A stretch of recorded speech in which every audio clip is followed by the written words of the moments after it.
is the measure of all things. So said the Greek philosopher Protagoras during the golden age of Greece. Not a startling point of view to us in the 20th century, but to the people of the 15th century, it was tantamount to revolution, and worse, heresy. For 1,000 years, man had dwelt in the dark ages of ignorance, deprivation, and the belief that his miserable time on earth could be tolerated only because it was a waiting room to Judgment Day and the hereafter. The huge cathedrals that pointed skyward encouraged man to believe he was tiny, insignificant, and helpless to control his own destiny. Then, in a small town on the Arno River, in the Italian province of Tuscany, arose a group of men bursting with creativity, confident in themselves as masters of their own fate. Men who had rediscovered the proud heritage of ancient Greece and Rome. That heritage, so long in the doldrums, now enjoyed a rebirth, a renaissance, the like of which has never been repeated in the history of mankind. The candle of Western civilization, flickering low, was rekindled in Florence, cradle of the Renaissance. If there was a single occasion to mark the beginning of the Renaissance, the dedication of Florence's new cathedral, Santa Maria del Fiore, on March 25th, 1436, could be said to be that event. Everyone came to celebrate. Church dignitaries, statesmen, diplomats, artists, musicians, and most important of all, bankers. For it was the Florentine banker who, more than any other, by substituting money and credit for the medieval barter, brought prosperity to Florence. The florin became international currency, the soundest in the world. Money flowed in and out of Florence. Prosperous, these bankers became patrons of the arts, and with their patronage came the Renaissance. Now all the eyes of the newly rich, energetic Florentines gazed skyward to the mighty cupola that crowned their new cathedral. Though building had begun in the late 13th century, construction had bogged down because no architect had the knowledge or skill to dome its gaping 140-foot wide octangular space. Architects from all over the world were summoned, but none could do the job until Filippo Brunelleschi stepped forward with a plan. Starting 180 feet above the ground, Brunelleschi proposed to set 8 massive ribs soaring skyward from the angles of the supporting octagon to a point almost 100 feet higher, where they would converge at the base of a lantern tower. He planned to conceal them from view by adding 2 minor ribs between each major one, 24 in all, to make an inner shell. Then, reinforcing all with wooden beams and iron clasps at key points, he would fill the inner and outer shells with masonry. The structure is, in truth, an 8-sided Gothic vault, but by concealing the elements with a smooth external silhouette, Brunelleschi crossed the bridge into Renaissance architecture. But it wasn't easy to convince the wardens of the church to let him have a go at it. Giorgio Vasari, the architect biographer, writes of the affair, Filippo said to them, "Great things always present great difficulties in their execution, and this particular one is especially hard to solve. However, I will say that if the work is entrusted to me, I shall resolutely set myself to find a means of vaulting it."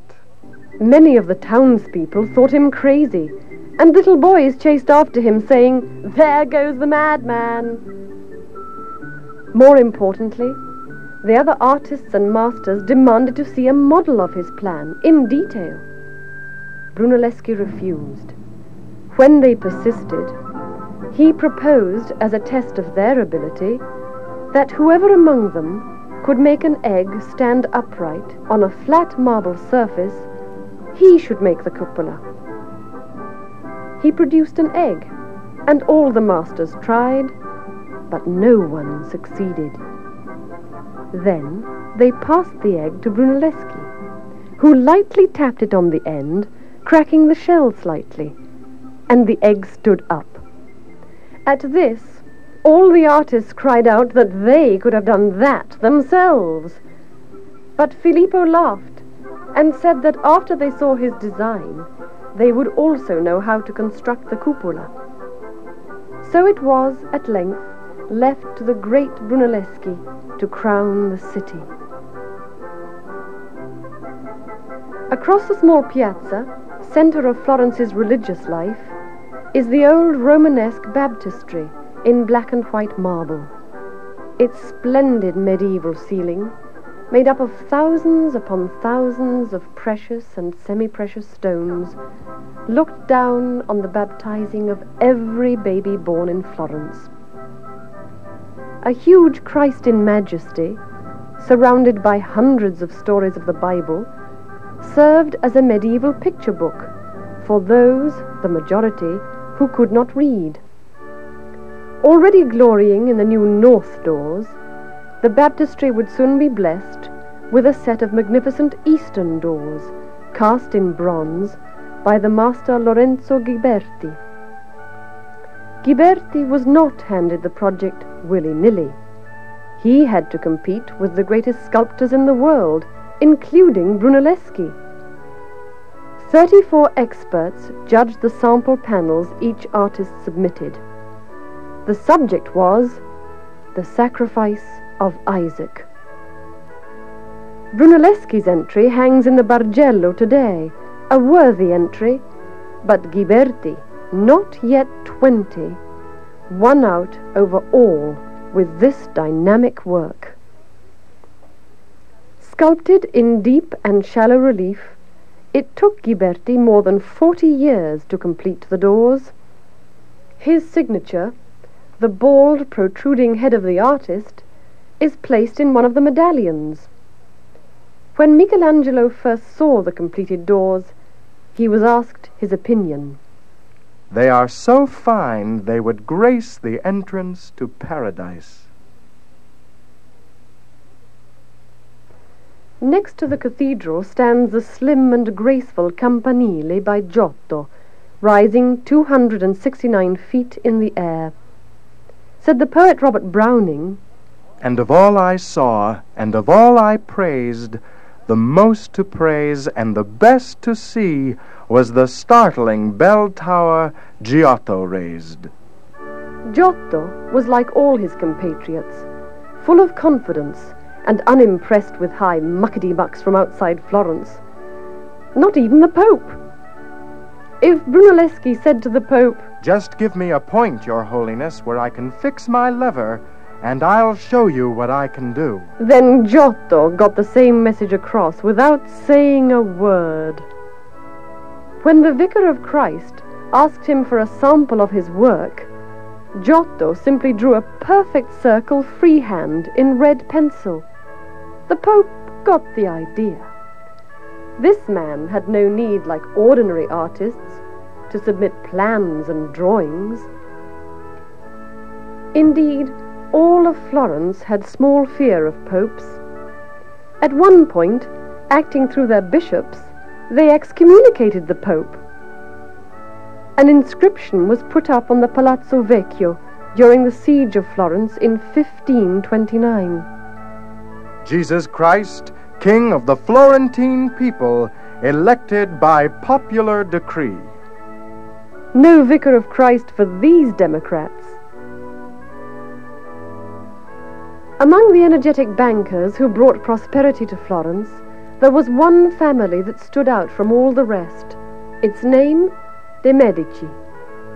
In them, the Florentines experienced rare good fortune, At the head of the family, at this turning point in Western civilization, was a man who combined all the shrewdness and financial genius to accumulate a large fortune and all the political wisdom to dominate the city, keeping dissident factions under control. Cosimo was indeed a smart cookie. He never assumed a title of authority, neither prince, king, nor even president. He knew his townsmen's passion for liberty. Thus, when Cosimo decided to build a new house, he rejected Brunelleschi's plans for a grand palace, observing, "Envy was a plant not to be watered." Instead, he chose a simple design by Brunelleschi's pupil, Michelangelo, for the Medici palace. When it was finished, he took the advice of the master artist Donatello and collected antique statuary for his garden, encouraging young sculptors to work there. Cosimo's one indulgence in vanity was his desire to trace his lineage back to ancient times.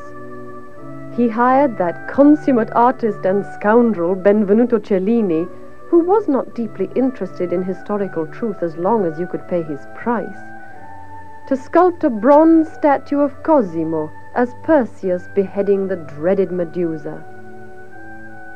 That statue still stands where it was originally placed, in the Loggia Lanzi, named for the German lancers Cosimo stationed there to keep the citizenry in line. Perseus, as Greek myth has it, was a product of the union of Zeus, king of the gods, and the poor unfortunate Danae, to whom the all-powerful Zeus came in a shower of gold. A singularly appropriate theme, gold, to make Perseus an ancestor of the rich Cosimo. The clever Cellini has idealized Cosimo's face for Perseus and sculpted his own on the back of the helmet. The Loggia Lanzi, built at the end of the 14th century on the Piazza della Signoria, is a veritable outdoor sculpture gallery. Rounding the corner of the piazza from the Loggia Lanzi is the Palazzo Vecchio, also called the Signoria. In the summer of 1300, it became the seat of government. Here it stands, in typical Florentine austere but virile beauty. Its tower pierces the air like a needle, its medieval rough-hewn walls a symbol of Florentine civic pride. In front of the palace, the sculpture gallery continues. Here is Judith by Donatello, in her hand the head of Holofernes, and here stands the proud Marzacco, the lion of Florence, leaning on a lily.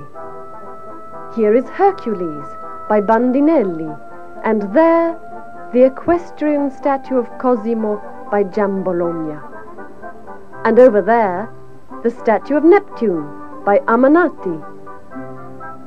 The Neptune is called Il Biancone, the great white man.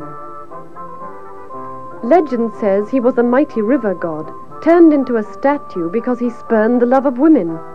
When the full moon shines, so the story goes, he comes to life and walks around the piazza chatting with the other statues.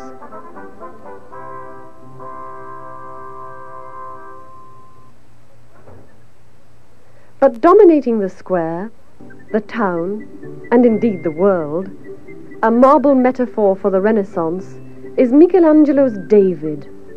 Though it stood here for hundreds of years, the wise Florentines have removed the original to the Accademia for protection from the rain and snow. Nonetheless, they were careful to place a copy in the piazza to remind everyone what the David stands for and what Florence gave the world. Before it became a statue, the block of marble from which it was sculpted was called the Giant. It was a huge block, 18 feet high, cut, or badly mauled, by the sculptor Agostino de Antonio. It lay for 40 years in the workshop of the cathedral until Michelangelo, knowing of its existence, everyone in Florence knew of it, asked for the giant. The wardens of the church thought it worthless and gave it to him. Thus the giant became David, the giant killer, a magnificent symbol of Florence's love of liberty. These statues in the civic square were placed there not merely to be admired, but as lessons in government.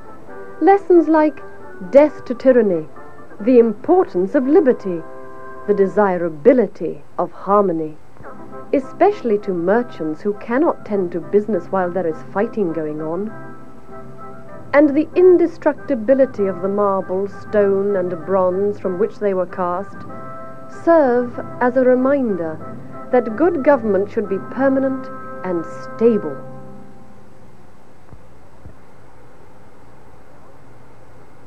The Palazzo Vecchio itself bears a low terrace fronted by a balustrade called the Aringhiera. The Aringhiera was the platform where political orators made their speeches. The Florentines loved speeches, and where decrees were read to the people by the signori, the leaders of the town. From Aringhiera we get the word harangue. That the dome of Santa Maria del Fiore is impressive even to this day, there is no disputing. But the new spirit of the Renaissance can more easily be grasped in the small Pazzi Chapel next to the church of Santa Croce. Here is no gigantic, intimidating structure, but a small building of intimate, classical, pure proportions. The harmonious spacings of columns of the portico or porch, the balance of horizontal and vertical lines, the symmetrical, lightly adorned surface make this small edifice a prototype for all Renaissance architecture. Nowhere in Florence is it more appropriate to remember the words, "Man is the measure of all things." Next door, in the large church of Santa Croce, which was flooded by the waters of the Arno on November the 4th, 1966, lie the tombs of giants of the Renaissance. The poet Dante, the sculptor Michelangelo, Ghiberti of the famous Doors, and Galileo, the astronomer, who proved that the earth revolved around the sun. The small Bardi chapel in the church of Santa Croce contains yet another watershed in the history of art, murals depicting the life of St. Francis by Giotto. These murals demonstrate the conquest of reason over medieval obscurity. The Bargello, formerly a palace, now the National Museum, was begun in 1254. Massive as a fortress, its courtyard is encrusted with the coats of arms of many Florentine families. In the upper gallery sits a statue personifying Architettura, and beyond a world-famous bronze of Mercury by Cellini. Inside is the first life-size bronze and the first nude sculpted since the days of antiquity, the strangely beautiful David by Donatello. It was commissioned once again by the great Cosimo de' Medici sometime in the year 1440. David stands alone, in the confident attitude of the victor over the vanquished, a sword in his right hand, a stone in his left. A local and typically Florentine touch is the Tuscan's shepherd's hat he wears, which throws his face in shadow and accentuates the thin, adolescent body. Across the Arno stands the huge Pitti Palace, built by the Pitti family to outdo the Medici. So grand and so expensive was it that the Pittis went broke soon after it was completed. At the back are the beautiful Boboli gardens, where festivals are held even today. The gardens are a paradise of green shrubbery, darker green pines, statuary set into niches, long, cool, green lawns, and romantic grottos, like the Buontalenti Grotto, built in 1583.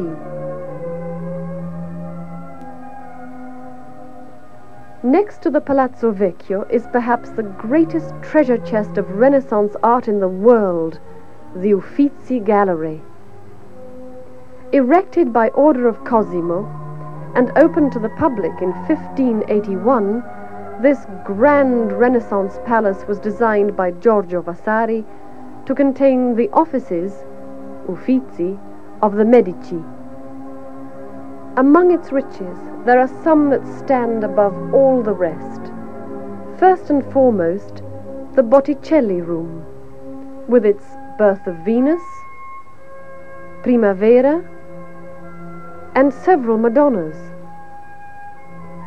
Sandro Botticelli, the name means little barrel, was born in 1444. He was a sickly boy who soon showed great promise as an artist. Under the patronage of Lorenzo the Magnificent, grandson of Cosimo, he began the Birth of Venus. From the midst of the sea there emerged a divine face of an appearance worthy of veneration even by the gods. Then gradually I saw a whole shining figure rising out of the sea. Her hair, most abundant in its richness, flowed yieldingly around her divine neck in slight curves, fluttering luxuriously. The goddess floats across a green sea on a pink shell, gently blown by zephyrs. On the shore, ready to clothe her in a flowery mantle, is one of the Hours.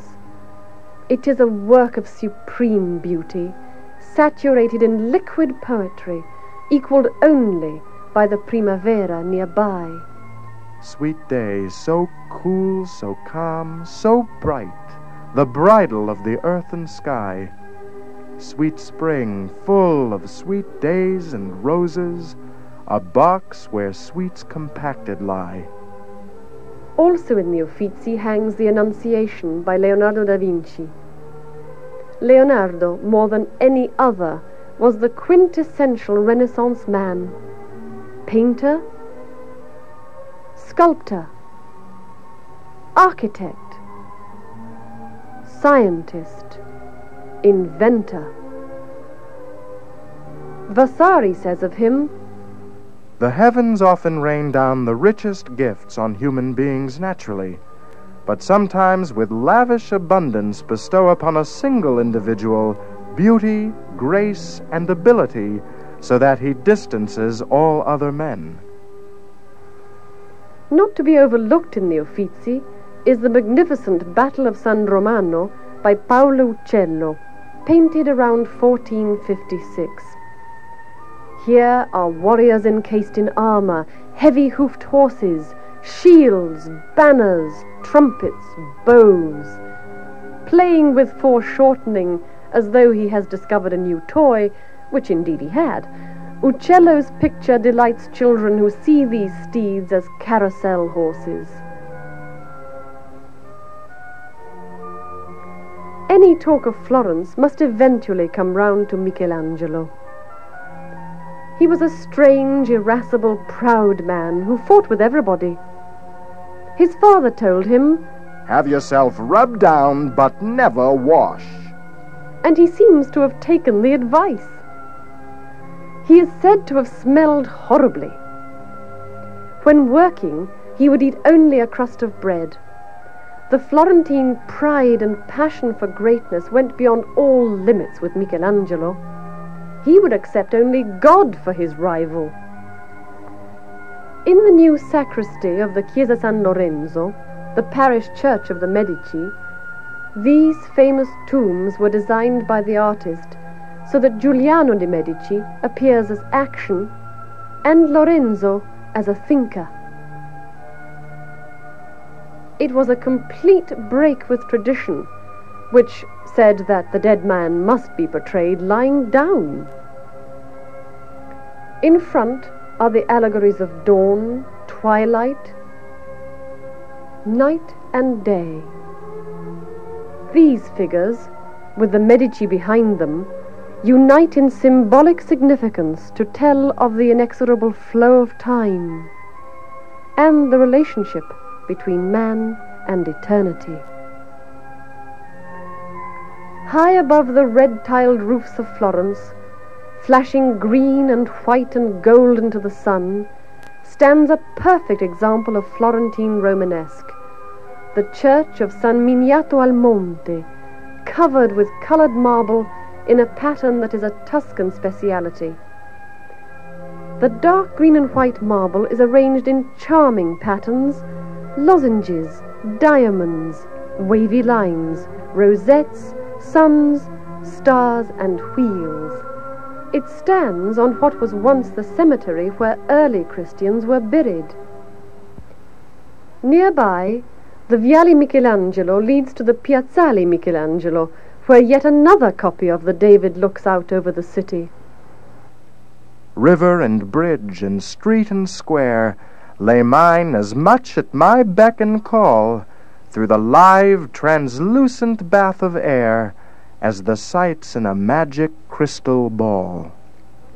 Looking, gazing out, one sees the Duomo, the needle tower of the Palazzo Vecchio, the honey-coloured arches of the Ponte Vecchio, the medieval tower of the Badia, and one contemplates the Florentines and what they did first. Dante was the first to write in his native Italian. Brunelleschi, first to raise a massive dome since ancient days. Donatello sculpted the first nude of the Renaissance. The poet Petrarch was the first humanist. Boccaccio was the first to produce literary criticism. Machiavelli was the first political scientist. Their philosopher Gianozzo Manetti summed it up. All the things we see are ours, and therefore human because made by man. Ours are the paintings, ours the sculptures, the craftsmanship, the sciences, ours the knowledge, ours all the infinite inventions, ours the language and the letters. The peculiar beauty of Florence and the Tuscan landscape is awesome. The clipped and cultivated countryside is laid out in delicate splashes of green, silver-green olive trees, yellow-green figs, blue-green grapevines, dark-green cypress and parasol pines. On a summer night, looking out to the Arno from the Lungarno Vespucci, or across the rooftops, or down from the Piazzale Michelangelo, one can well imagine what it was like to live here in the Renaissance. But one need not look back. The Florence of today is probably more like what it was then than we think. It is, as then, a town of craft and small industry.